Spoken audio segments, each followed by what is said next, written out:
Welcome back. Today I'm with the Xiaomi Redmi Buds, and I'll show you how to connect these earbuds to your Android smartphone. Open the case and check the indicator light.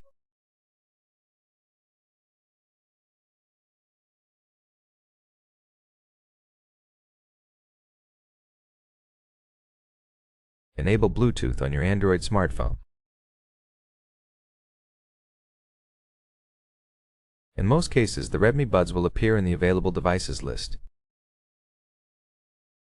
If they don't appear, press and hold the button on the case for at least 2 seconds until the indicators start blinking.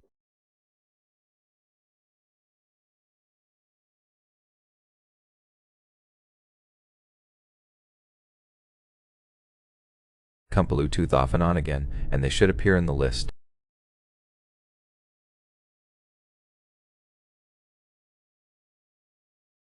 Tap on them once and accept the pairing request.